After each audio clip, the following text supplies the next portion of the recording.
गणेश श्री गणेश।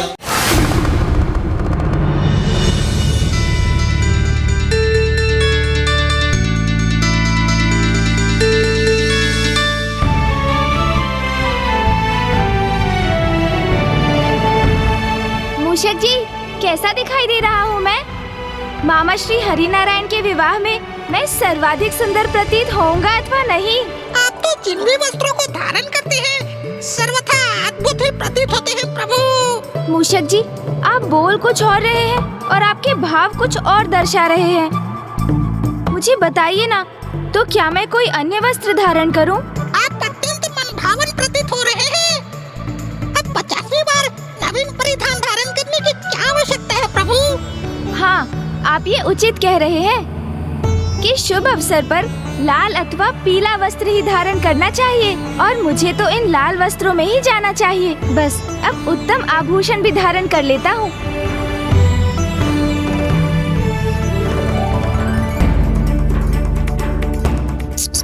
अर्ध दिवस तो परिधान का चुनाव करने में ही लगा दिया और अब अर्ध दिवस आभूषण चुनने में व्यतीत कर देंगे। इतने उत्साहित हो रहे हैं जैसे इनका ही विवाह हो।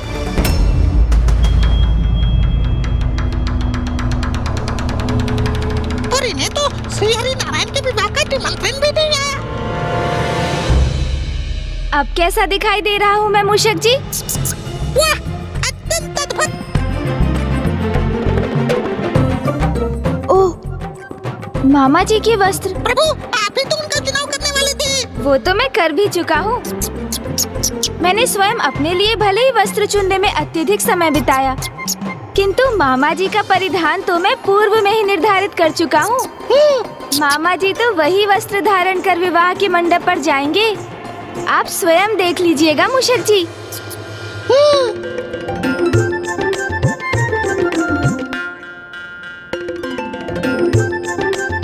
जिनके विवाह में भाग लेने के लिए आप इतने उत्साहित हैं कि स्वयं उनके लिए वस्त्र भी चुन रहे हैं। हाँ मूषक जी, मामा जी श्री हरि नारायण भी तो मुझे अपने विवाह में आमंत्रित करने के लिए अत्यंत उत्सुक होंगे। शीघ्र देखिएगा, उनकी ओर से कोई अवश्य आएगा मुझे अपने साथ ले जाने। और ये भी संभव है कि वो स्वयं मुझे निमंत्रण देने आ जाए, क्योंकि मैं उनका प्रिय भांजा जो हूँ। फिर तो किसी को आ जाना चाहिए था ना प्रभु, क्योंकि अब बारात निकलने का समय निकट है। कदाचित प्रभु विवाह के समस्त प्रबंध करने में व्यस्त होंगे, इसलिए उनके ध्यान में नहीं रहा होगा। मामा जी तो मुझे कदापि नहीं भूल सकते मूषक जी। हाँ, ये संभव है कि वो मेरे विशेष स्वागत की तैयारी कर रहे हो। क्यों ना हम ही एक कार्य करें, विवाह की तैयारियों में उनका कार्यभार घटाने के लिए हम ही वहाँ चलते हैं। और वैसे भी मुझे शीघ्र जाकर मामा जी को उनके विवाह के वस्त्र प्रदान करने हैं। उचित है, मैं तो मात्र इतना चाहता हूँ प्रभु के मन को कोई ठेस न पहुँचे और सब वैसा ही हो जैसा वो सोच रहे हैं। आइए ना मूषक जी, शीघ्रता कीजिए, अन्यथा मेरे अतिरिक्त अन्य सभी पहुँच चुके होंगे वहाँ। किंतु आपको तो क्या था प्रभु, मैं इतनी तीव्र गति से नहीं बढ़ सकता। इसलिए यदि आप वास्तव में चाहते हैं कि आपके द्वारा चुने गए वस्त्र प्रभु श्री नारायण को समय पर प्राप्त हो जाए, तब तो आपको शीघ्रता से बारात में भाग लेने पहुँचने का कोई अन्य उपाय ढूंढना होगा प्रभु। एक उपाय सूझ गया मुझे। देवराज इंद्र तो अवश्य विवाह में आमंत्रित होंगे और उसमें भाग लेने जा ही रहे होंगे, तो मैं उन्हीं के पास संदेश भिजवा देता हूँ कि वो मुझे भी अपने साथ ले चले। यहाँ प्रभु सब कुछ भूलकर अपने मामा जी के विवाह में भाग लेने के लिए अति आतुर थे, और वहाँ देवराज इंद्र अभी प्रभु ऋषि दुर्वासा से प्राप्त सीख और दंड को भूलकर एक नवीन भूल करने के लिए तत्पर थे।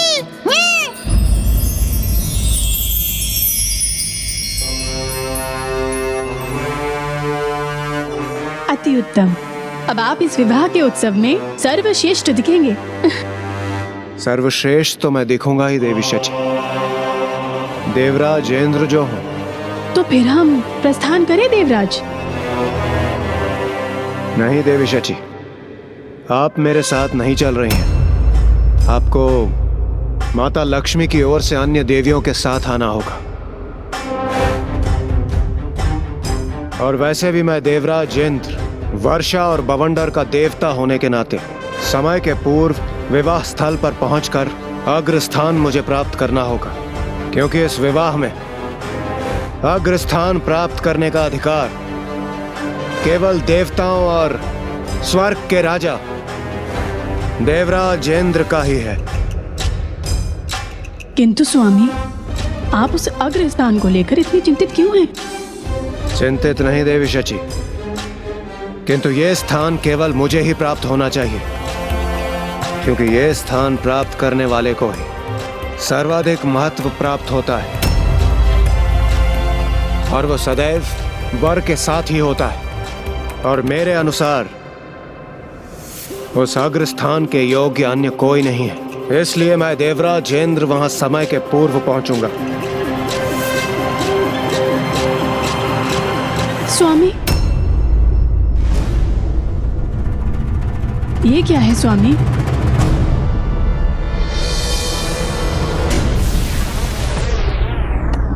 प्रतीत होता है किसी का संदेश है।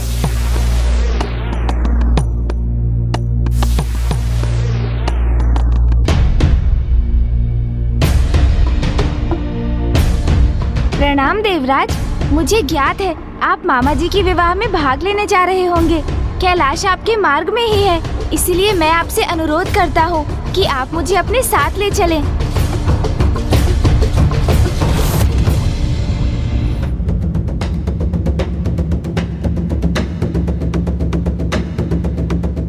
अब यह नन्हा बालक भी मुझे आदेश देने लग गया। आप ये कैसे अनुचित वचन कह रहे हैं? ये तो मात्र एक अनुरोध है। अनुरोध ही तो नहीं है ये, वो मुझे अपने साथ ले जाने के लिए कह रहे हैं। मैं देवराज इंद्र हूं, किसी का व्यक्तिगत सहायक नहीं। मैं पार्वती पुत्र को कदापि अपने साथ नहीं ले जाऊंगा, भले ही मुझे महादेव से इस विषय में चर्चा क्यों न करनी पड़े। रावत! इंद्र,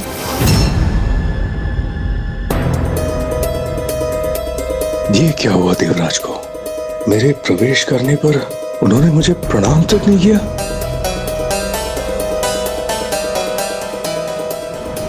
अर्थात असुरों पर विजय एवं स्वर्ग का सिंहासन पाकर इंद्रदेव के अहंकार का कोई चरम सीमा ही नहीं रही। और इसी अहंकार का प्रदर्शन उन्होंने मेरे प्रभु प्रथम पूज्य गणेश जी के समक्ष भी किया। मूषक जी, आप भी तनिक उत्साह का प्रदर्शन कीजिए ना, और तीव्र गति से चलिए।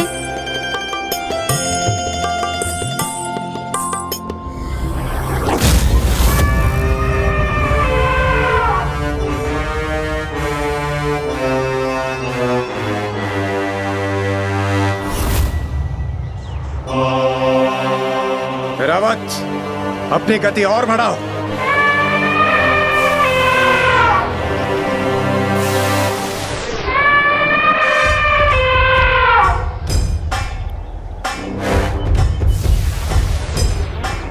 इंद्रदेव, देखा प्रभु, सर्वप्रथम आपके संदेश की उपेक्षा की देवराज ने, और अब आपकी भी उपेक्षा कर रहे हैं। आपकी ओर देखा तक नहीं उन्होंने प्रभु। तो अब देख लेंगे मूषक जी। इंद्रदेव, रुकिए इंद्रदेव। देवराज,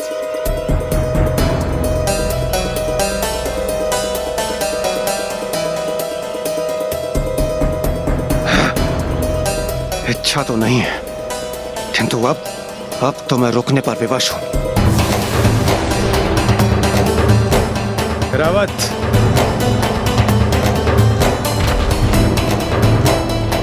मैं वहां जितनी शीघ्र पहुंचने का प्रयास कर रहा हूं, पार्वती नंदन मुझे उतना ही विलंब करवा रहे हैं। प्रणाम देवराज इंद्र। आप भी अवश्य मामा जी के विवाह के उत्सव में भाग लेने जा रहे हैं ना? हाँ गौरी पुत्र, और मैं तनिक भी विलंब नहीं करना चाहता, क्योंकि बारात निकलने में बस कुछ ही समय शेष है। देवराज इंद्र, मैंने आपको एक संदेश भेजा था, कदाचित वो आपको प्राप्त ही नहीं हुआ। मैं तो आपके साथ वहाँ जाने का इच्छुक हूँ, तो आप भी मुझे अपने वाहन ऐरावत जी पर अपने साथ ले चलिए ना। इससे मैं भी वहाँ समय पर पहुँच जाऊंगा। संदेश नहीं, आदेश था वो। देवराज इंद्र हूँ मैं, किसी बालक के आदेश के अधीन नहीं हूँ। और वैसे भी क्यों ले जाऊं मैं आपको अपने साथ? गजमुख को गज पर आरूढ़ कर अपने साथ ले जाऊंगा तो सभी मेरा उपहास करेंगे। जिस उपहास का पात्र बनना मुझे कदापि स्वीकार नहीं। क्या हुआ देवराज, आप संकोच में क्यों पड़ गए? आप मुझे अपने साथ ले चलिए ना देवराज इंद्र। पार्वती नंदन, आपको अपने साथ ले चलने का स्थान कहाँ है मेरे पास? आपके भार से वैसे भी ऐरावत की गति धीमी पड़ जाएगी और मैं वहाँ तनिक भी विलंब से नहीं पहुँचना चाहता, सबसे पूर्व पहुँचना चाहता हूँ। और वैसे भी देवराज इंद्र हूँ मैं और मेरा वाहन कोई सार्वजनिक वाहन नहीं है और एक राजा को राजा की ही भांति वहाँ प्रवेश करना चाहिए। देवराज मेरे प्रभु का अपमान कर रहे हैं। किंतु देवराज, मुझे शीघ्र ही वहाँ पहुँचना है ताकि मैं मामा श्री हरिनारायण के लिए चुने हुए वस्त्र उनको दे सकूं। इस बालक को देवराज पद की गरिमा समझ नहीं आएगी, इसलिए इसे व्यर्थ में ही वार्तालाप बढ़ाने का कोई औचित्य नहीं है। ऐरावत,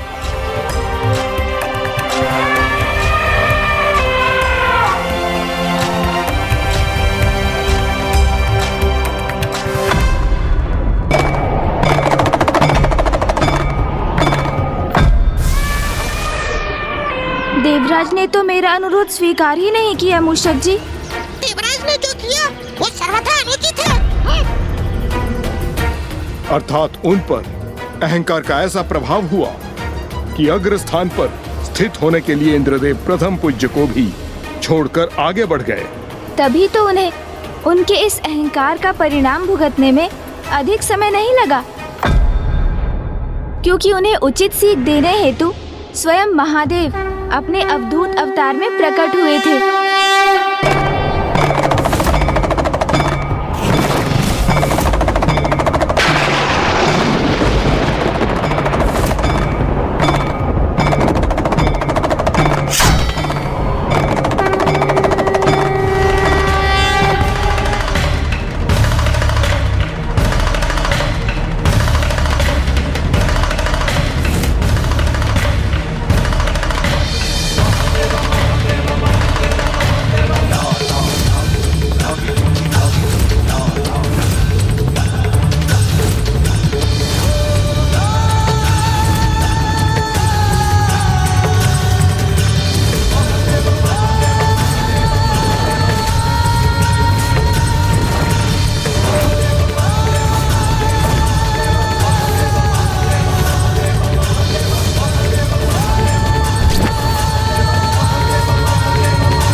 मुझे ज्ञात नहीं देवगुरु उन पर किसका प्रभाव है, किंतु उनकी मनस्थिति पूर्ण रूप से बदल चुकी है। मेरे अनुसार से उन पर अहंकार का प्रभाव है और अहंकार से जो प्रभावित होता है वो अवश्य बड़ी से बड़ी भूल करता है। मुझे भय है देवगुरु, कहीं स्वामी से कोई ऐसी भूल ना हो जाए जिसे सुधारना कठिन हो। इसलिए देवगुरु मेरी आपसे विनती है, आप स्वामी की और मेरी सहायता कीजिए। स्वामी को कोई भी भूल करने से रोकिए।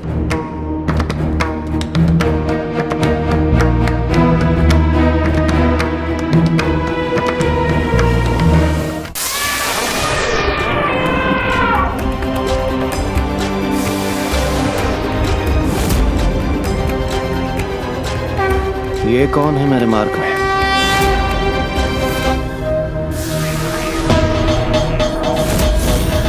मेरे मार्ग की बाधा बनने का तो साहस किसने किया? हे वृद्ध सन्यासी, ये तुम्हारे विश्राम करने का स्थान नहीं है। देखो, मैं तुम्हें लांघ कर नहीं जाना चाहता, इसलिए हट जाओ मेरे मार्ग से।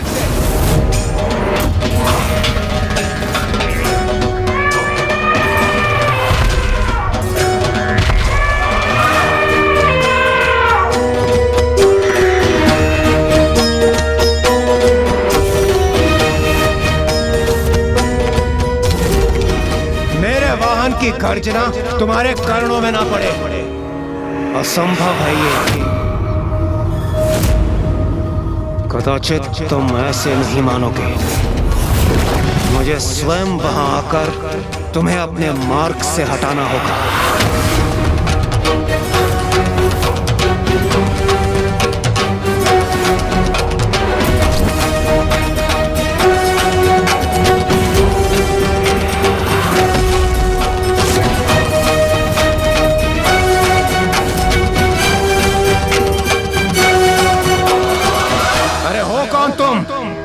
जो मेरे मार्ग में स्थित हो, उठो और हटो यहाँ से। यदि मेरा क्रोध जागृत हो गया तो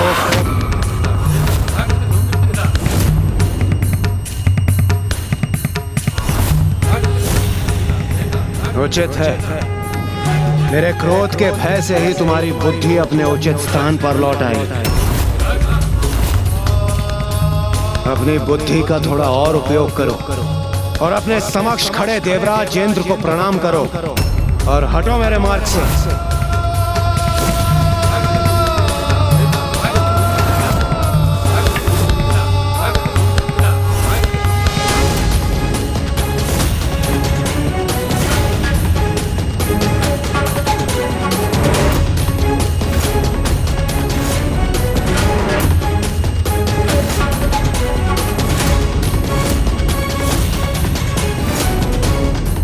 शिष्टाचार का भी ज्ञान नहीं है क्या तुम्हें?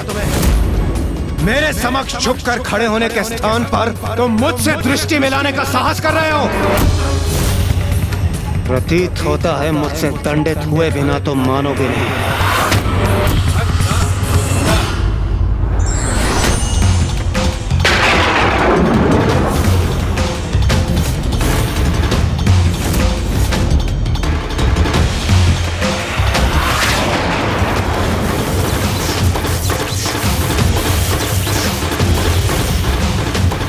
अंतिम चेतावनी दे रहा हूं मैं तुम्हें। अपना परिचय दो मुझे और क्षमा याचना करो मुझसे, अन्यथा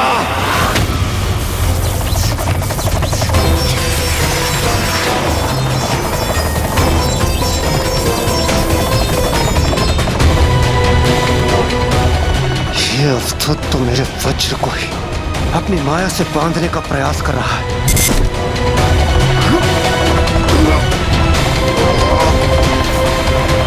कौन हो तुम जो भी हो, बहुत बड़ी भूल कर रहे हो।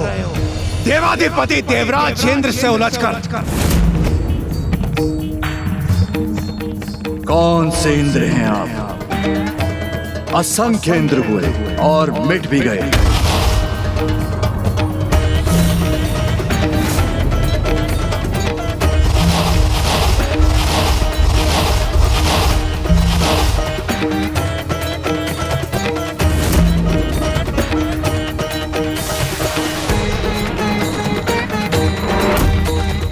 वर्तमान इंद्र हूं मैं और मेरे साथ माया करने का दुस्साहस मत करना, अन्यथा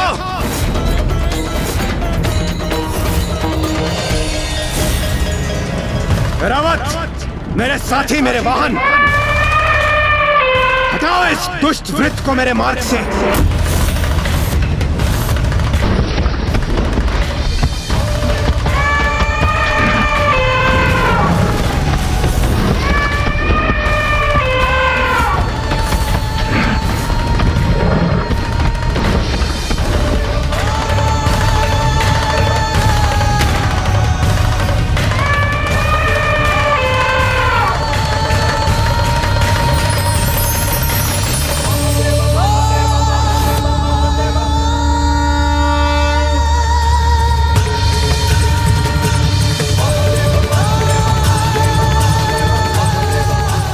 ये तुम जिस भी माया का प्रयोग कर रहे हो, उसके प्रभाव से भी तुम मुझे नहीं रोक सकते।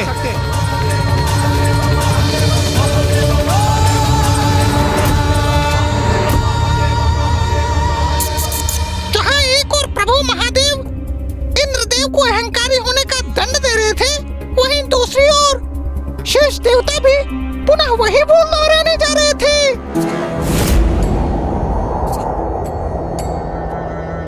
आप चिंता मत कीजिए मूषक जी, मैं तो समस्त देवताओं को अत्यंत प्रिय हूँ और जब सभी देवता इसी मार्ग से जाएंगे तो मैं उनमें से किसी के साथ अवश्य चला जाऊंगा। ये कहकर आप मुझे सांत्वना दे रहे हैं प्रभु, अथवा स्वयं को? आज आप इस प्रकार नकारात्मकता के सागर में क्यों डूबे हुए हैं मूषक जी?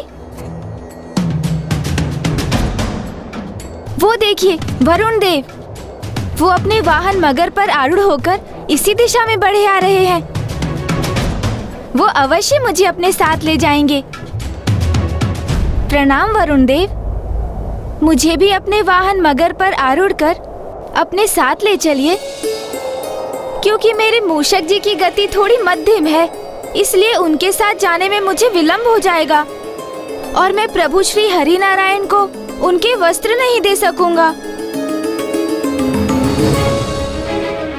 कितना विशालकाय उदर है इनका।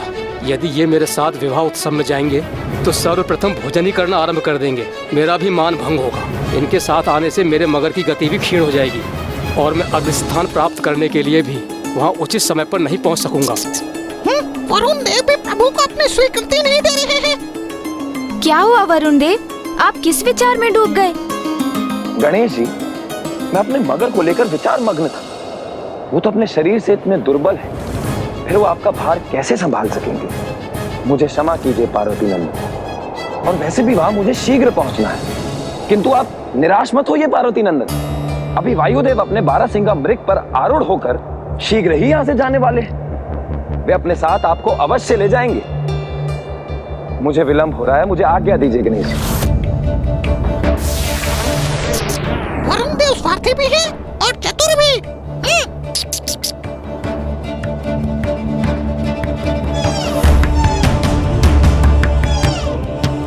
क्या हुआ गौरी पुत्र, आपके वाहन मूषक जी थक गए क्या? नहीं नहीं वायुदेव, मूषक जी की गति थोड़ी मध्यम है और मुझे मामा जी को विवाह हेतु वस्त्र प्रदान करने शीघ्र पहुंचना है। तो क्या मैं आपके साथ चल सकता हूँ? यदि ये मेरे साथ इस वाहन पर आरूढ़ हो गए तो न केवल इससे मेरे वस्त्र मलिन होंगे अपितु उनमें संकोचन भी आ जाएगा। अच्छा गौरीपुत्र, आप एक कार्य क्यों नहीं करते? अभी अग्निदेव अपने वाहन भेड़ पर यहाँ पहुँचने ही वाले हैं। उनके वाहन सुदृढ़ भी हैं और अपने लक्ष्य के प्रति उनका ध्यान भी केंद्रित रहता है। मेरे विचार से आपके लिए वही सर्वोत्तम उपाय रहेगा। ये भी कारण बताकर चले गए। हाँ, ये उचित रहेगा। अग्निदेव के वाहन में उपयुक्त शक्ति है, वो मुझे अवश्य ले जाएंगे। प्रभु ये क्यों नहीं समझ पा रहे हैं कि सभी देवताओं ने अपने साथ न ले जाने का बहाना बनाकर स्वयं ही आगे बढ़ते जा रहे हैं।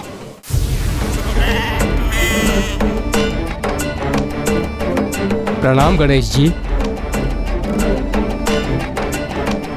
ये क्या, ये तो प्रस्थान कर रहे हैं। अग्निदेव, मुझे ज्ञात है आप शीघ्रता में हैं, किंतु क्या आप कृपया मुझे अपने वाहन पर साथ ले चलेंगे? मुझे शीघ्र वहां पहुंचकर मामा जी श्री हरि नारायण को ये वस्त्र देने हैं, जो मैंने विशेष रूप से उनके विवाह हेतु चुने हैं। इनकी इस सूंड और इतने विशाल करने के साथ यदि मैं वहां पहुंचूंगा तो मेरी ओर भला कौन देखेगा? और इतने महान उत्सव में क्या मेरे मान को क्षति नहीं पहुंचेगी? कदाचित इनके मन में प्रभु की सूंड और उनके कर्ण को लेकर कोई विचार उत्पन्न हो रहे हैं। अन्य सभी देवताओं के समान अब तो आप भी किसी विचार में खो गए अग्निदेव। क्या आपके वाहन में भी हम दोनों के भार को वहन करने की क्षमता नहीं? वास्तव में मैं तो यही विचार कर रहा था कि मेरा वाहन सबल तो है, किंतु मेरा कम और आपका अधिक भार भी ले सकते हैं। किंतु अब एक और मिथ्या कारण सुनना होगा। इनकी पृष्ठ छोटी है, जिस पर हम दोनों में से कोई एक ही आरूढ़ हो सकता है। तो यदि आप जाना चाहते हैं तो आप ही चले जाइए। कितने स्वार्थी और चतुर हैं ये। सहायता करने के स्थान पर ये तो प्रभु गणेश जी को ही चुनाव करने का अवसर दे रहे हैं, क्योंकि उन्हें ज्ञात है कि प्रभु कितने सहृदय हैं। वो कभी भी अग्निदेव के स्थान पर स्वयं जाने का चुनाव नहीं करेंगे। नहीं नहीं, आपको मेरे लिए कोई त्याग करने की कोई आवश्यकता नहीं। तब तो आप भी चिंता मत कीजिए, क्योंकि मृग से खींचे जाने वाले रथ पर आरूढ़ होकर अभी चंद्रदेव यहाँ पहुँचते ही होंगे। उनके रथ पर आपके लिए अवश्य स्थान होगा। प्रणाम प्रणाम गणेश जी। आपको अपने देवताओं से आशा है प्रभु।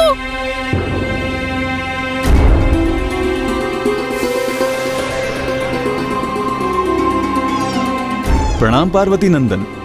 चंद्रदेव, मुझे भी अपने वाहन पर अपने साथ ले चलिए ना।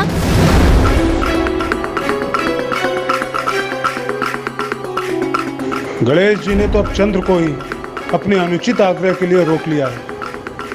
कहीं ये हमसे भी इन्हें अपने साथ ले चलने का अनुरोध न कर दें। मैं आपको निराश नहीं करना चाहता गौरीपुत्र। मेरे रथ पर भी स्थान है, किंतु मेरे वाहन चिंकारा मृग आपका भार संभाल नहीं सकेंगे और मेरा रथ यहीं धरा का धरा रह जाएगा। मुझे क्षमा करें गौरीपुत्र। चलिए। इससे पूर्व की शेष देवगणों की भांति गणेश जी हमें भी साथ लेकर चलने का कहकर हमें बाध्य कर दें। उचित तो यही होगा कि हम अपनी दिशा ही परिवर्तित कर दें।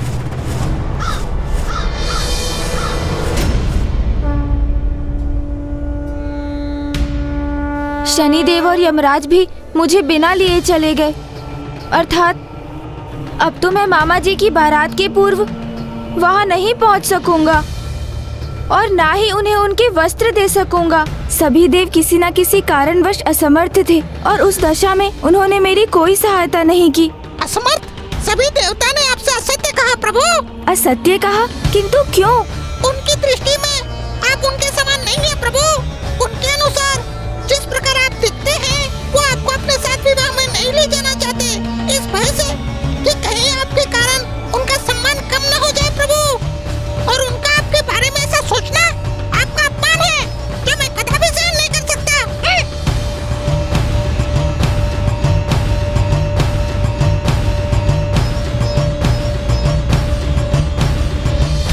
जहाँ एक और मूषक जी को अन्य देवताओं की योजना ज्ञात होने पर वो उन्हें दंडित करने की योजना बना रहे थे, वहीं दूसरी ओर प्रभु महादेव ने अपने अवधूत अवतार में अब देवराज इंद्र को कठिन परिस्थिति में डाल दिया था।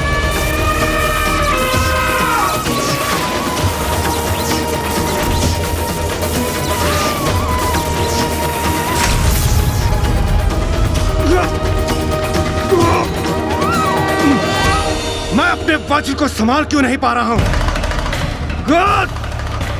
इस अवधूत ने अब यह कैसी माया की है मेरे वज्र पर, जो इसका भार निरंतर बढ़ता ही जा रहा। इसे संभाल पाना मेरे लिए दुष्कर क्यों होता जा रहा?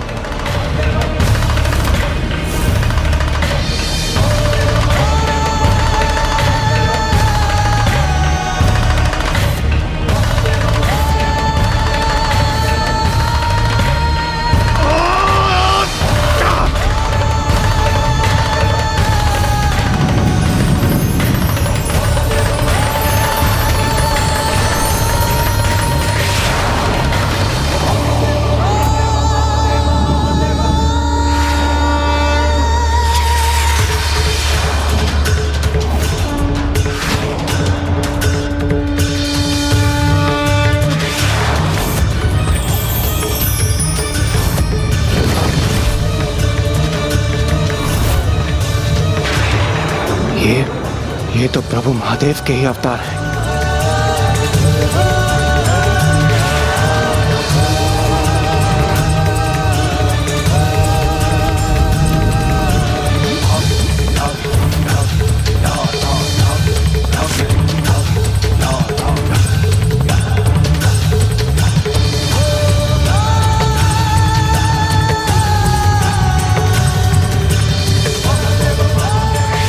हे करुणा निधान, दया कीजिए प्रभु।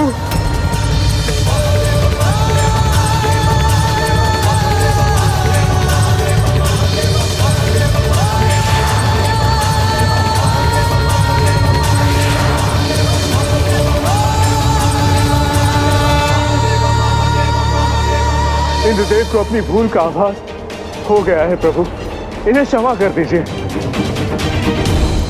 अभी इनका शासनकाल समाप्त नहीं हुआ है, इन्हें अभय दान दीजिए महादेव।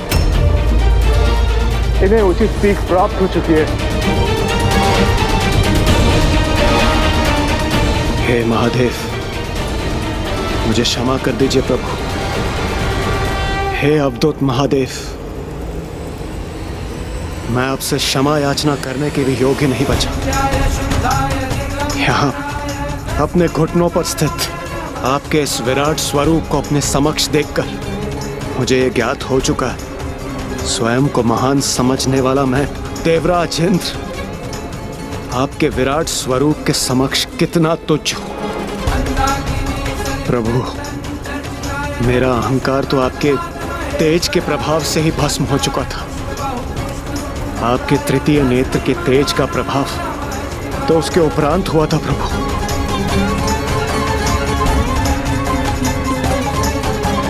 देवराज इंद्र, आप इस अवस्था में मात्र आपके अहंकार के कारण है। अहंकार के वश में आकर जो अपमान आपने प्रथम पूज्य देवता विघ्नहर्ता श्री गणेश का किया है वो सर्वथा अनुचित था और इसी कारण आपको यह दंड दिया जाना भी आवश्यक था।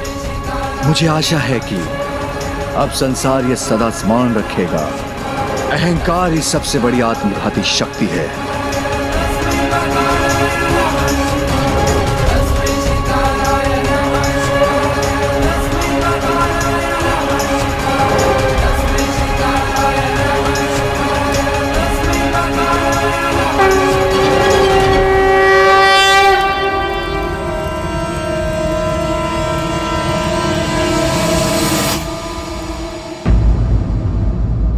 शीघ्रता से लिया गया निर्णय सदा ही संकटकारी होता है, इसलिए व्यक्ति को सोच विचार करने में शीघ्रता कभी नहीं करनी चाहिए।